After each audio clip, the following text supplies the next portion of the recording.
Alright, what is up? This is Slow Plays back in some more Super Dragon Ball Heroes World Mission content here on the channel. Today, guys, we got another team build tutorial video. This is going to be, in my opinion, my favorite and best possible team that you can use to run through a ton of difficult missions and story mode and arcade mode missions. So, all in all, this is, highly transformable, and what I mean by that is that you could probably, alter some characters here and there to fit it to your team for a certain opponent, but this is just what I feel generally works. Again, like I said, you can change it up yourself as much as you want. Use this as a basis and kind of manipulate it as much as you want, but I'm going to run through and kind of explain why each of these units are on here and what they do to benefit the team in terms of the synergy and everything. And hopefully this helps anybody that is having issues on arcade mode with difficult missions. Now, this isn't like an end-all be-all guaranteed thing that will always, help you in every single situation. I'm just showing this because, from my experience, it has helped with a lot of difficult missions, especially the final boss. I have absolute proof on it. I beat the final boss for this team, and I want to say all credit goes to one of my good homies on Twitch, Alexandrox. He actually was in the chat helping me out build this team when I was doing the final boss. So I'll link his Twitch down below and where you can check him out and everything. And just all credit goes to him for this. And like I said, we're going to go ahead and break it down here. So as you can see, we have a lot of characters that are kind of like, random and weird, but we're going to explain why each of these are going to help so much and what their little, support and benefits are. So first off, we have the Berserker Xeno Cell. Now, this is definitely a top unit. I've explained in the past that he is amazing, and now I finally know exactly what makes him so good, because before I was just going off based off of, what a lot of people were saying, like, oh, this is definitely a great character to use. It's in the top 5, but basically, first off, we got to talk about his transformation. This dude actually transforms from round 2 onward, and it increases his damage. He has super attack always available at this point when he's massive, so he's always going to be on the field to use. And he's just overall insane. He additionally deals critical stamina damage to the attacked enemy and greatly reduces stamina recovery as a supporter, which is permanent when performing a super attack. And, you can always have at least one giant card per team, so why not? Definitely throw him on there.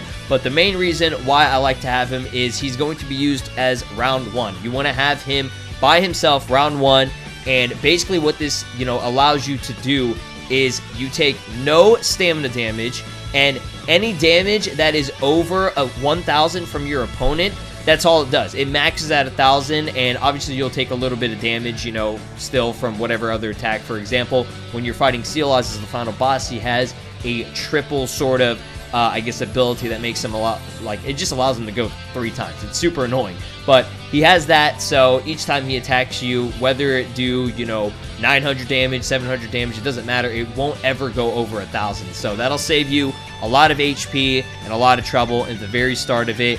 In case you might have some problems with charge impact or something like that, you still won't take that much damage, at least during the first round, so that you can build everything up, which I'm going to explain here later on with your hero energy and stuff. So Xeno Cell, amazing, great abilities with perfect Xeno body and stuff, and he's transformable, so that helps too with his attack and everything. So moving on to Tarble, this is going to be your round 2 boy, okay? Round 2 boy. Now, we don't really care about the sparking. What we care about is the fact that he has a very slow, and I mean a super slow charge impact, so that's going to help out. You don't have to worry about that. I feel like that is a big problem for people in this game, is that they can build amazing teams and use OP units, but if they cannot get the charge impact on point and get them perfect or at least higher than their opponent, you're going to end up losing. You're not going to do your super attacks. It's so vital that you actually get this on point. So basically, he prevents stun, so that's going to help out a lot too, so that you're not screwed over from the stun, because stun just pretty much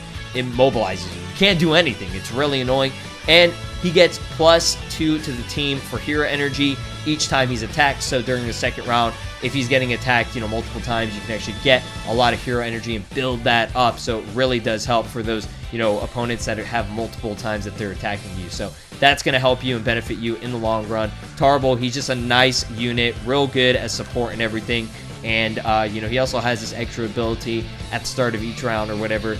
If his own stamina is at danger, you know, he completely recovers the own stamina only once. But, you know, it's just a little side thing on there that I thought I'd make note of. But like I said, it's Call for Help is your main one that you want to, you know, have on there, and it's super beneficial for the team. So moving on here, we have Demon Goddess Poutine. Now, you want to keep her in the support the whole time, okay?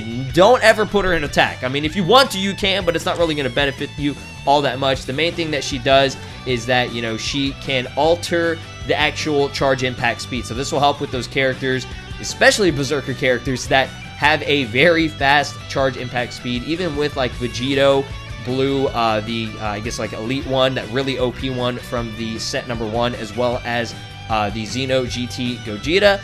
That dude is actually pretty insane himself, and he actually does have the 3 hits that he can do. But again, he is, you know, unfortunately going to have a very fast charge impact speed, and depending on your opponent, if they have like dimensional pressure, like godly pressure, or whatever the pressure move is that increases your speed and all that stuff, or neutralizes the speed of certain things, it's going to screw you up. So again, charge impact's very important. She's great for that. She actually slows it down for yourself, for your entire team, whenever she's in support. So I'd recommend just having her in the support. But if she is in attack mode, she actually speeds up the opponent's speed. But then again, it's AI, so sometimes it doesn't always help out. So you want to have her there, and she greatly reduces it. It helps out a ton. As you can see, you know, the rate of the ally with slowest, you know, charge impact speed, it makes it so nice, and she's just so great to have on the team. And you know, she's mainly there for support. She's not really there for attacking. If you want to, you can, but I wouldn't recommend it. So moving on here, we have Few. Yes, my boy Few. Again, you're gonna have him in the support for 2 turns, both rounds, okay? And I'm gonna summarize everything here in just a bit to, you know, make it a little bit easier for y'all. So the main thing that we're looking at is the Boundless Curiosity. This ability I was not aware of how OP and BS it is. This guy should be BS. He should be Berserker, because at the end of each round, you get a permanent plus 20,000 power to 2 allies at random. 2 allies at random are getting 20,000 power. If you're lucky enough, we're trying to actually get that for the Berserk Goku. That's what he is there for. He's our main attacker, but everyone else, you know, especially with Few and everything, and the Xeno Cell, they're still going to be there during the 3rd round to hopefully, you know, tag on a little bit more damage as well, and hopefully finish it off. But the Goku should be able to finish it off in, you know, this turn by himself on his own without any issues, as long as he actually gets that, you know, 20,000, you know, increase in the power or whatever. That's going to help out the most, and that's why he's mainly on there. So you're praying for him to actually get that RNG. So even if, you know, the power doesn't go to him, at least it'll go to someone else, and, you know, hopefully on the attacker, hopefully it doesn't go to, like, you know, somebody that you're not trying to use for attacking. But like I said, this is mainly there for the Berserker Goku. You want to have that RNG, and even if, you know, you lose the match, you can always try again and just keep retrying, and, you know, RNG is going to be on your side with it. If you do another team, you know, you're not always guaranteed that you're going to win. At least with this one, it's like you have a chance to really win, because once you get that 20,000 increase, you're pretty much guaranteed to win. Like, I'm being serious. I've tried it like multiple times now on the final boss of this game in the story mode, and he actually gets, you know, wrecked whenever you actually get it on point. And, you know, it's still a really good build overall. And yeah, Boundless Curiosity helps out a ton. And Few does actually tag on some damage himself with the Inquisitive draw and everything, so that helps out too. And, you know, mainly you just want to use him as, again, support for the first 2 rounds, and that's why you want to do it for 2 rounds instead of 1 round, because, you know, you can really build up a ton of that, you know, 20,000 power to the 2 allies at random. You know, it's at the end of each round, so permanent. Absolute permanent. It helps out a ton. So this man right here, this is what we got to check out here. This is our main attacker, like I said, Berserker, Super Saiyan Goku. You guys have probably seen this dude online a lot, and just an overall, like, staple to a lot of teams online, and just, you know, for really high quality destructive builds. So when an attacker from round 2 onward, so round 3 is the main time that you want to use this. Again, if you want to, you can try and finish it off round 2, but I'm going for round 3 to, you know, pretty much ensure that there is victory. Again, tested it out against CLS as the final boss, which was a pretty difficult boss in my opinion. But basically, you enter the EX Dragon Fist mode during your attack phase, so you achieve full charge for a permanent plus 12k to your own power, so that's even more power added on. This dude should be like overkill at this point. But unfortunately, there is a downside. You get, you know, minus 4,000 to own guard, but you don't want to worry about that at all, because as long as you have my boy right here, which I'm going to explain, I'm going to skip Cooler just for a second, Mechikabura, because he's going to have that nice increase of 15,000 to your own team power level. That is the meter that allows and dictates whether you're going to go first or not. So even though 15,000 isn't always, like I said, guaranteed, it's helping out a lot, and it makes it, you know, makes your chances of going first better. It all depends on your opponent and how much, you know, their power level is going to be, but 15,000 is a really good amount that will, like I said, increase your chances of going first. So that's what you want, and that's why, you know, you don't have to worry about getting attacked or whatever for your own guard being, like, you know, taken off by 4,000. Don't worry about that. Don't worry about it. You're going to be good to go as long as you have the Mechikabura. He'll hopefully let you go first as long as you put up Golden Cooler, Goku, Few, Tarble, and Cell, Xeno, and everything. Again, Poutine always needs to be down there in the support. Don't worry about her. So you want to put everyone up but the Poutine throughout the whole, you know, mission, at least through round 3. Round 3 is whenever you want everyone up. Round 1, you're going to have Cell, Xeno. Round 2 is going to be Tarble. You know, these two, you know, by themselves or whatever. So round 1, just regular Cell, Xeno by himself, then Tarble by himself, and then, you know, round 3 is whenever you're actually going to go into attack mode. Now, the Golden Cooler, he's mainly there because he has a slower, you know, charge impact speed. It's not as bad. It helps out a ton. And he does have, you know, recovery of own stamina and a permanent plus 2,000 to your own power level. He's just an overall really nice unit to have. Again, you can always change him out. You don't have to use him specifically. I feel like this is the guy that you can change out for anyone else if you want to, if you're feeling more confident in a different card or a different character.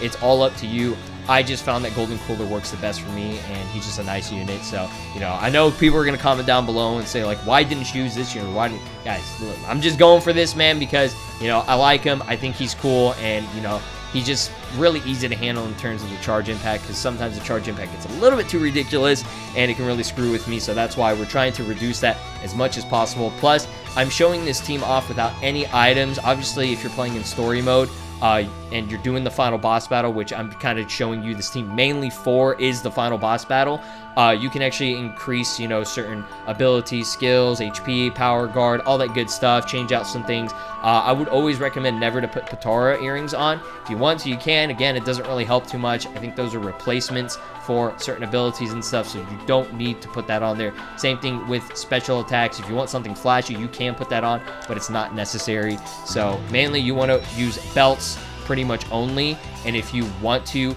you can, you know, throw on some rings, but it's not necessary. Mainly the belts will help out the best because that's going to increase, you know, your HP, power, guard, all that good stuff. So this is the main team build that I use to beat the final boss. Hopefully this video was informative for those of you that are having issues with final boss battles or really difficult arcade missions. Let me know what you guys think about it, and let me know if you swapped anyone out and tried something else. I would love to know in the comment section. So if you guys need any more assistance or help on this kind of stuff, also comment down below, and I'll be sure to try and respond as soon as I can. So peace out, take care, have a great day, guys, and love y'all. Bye, guys.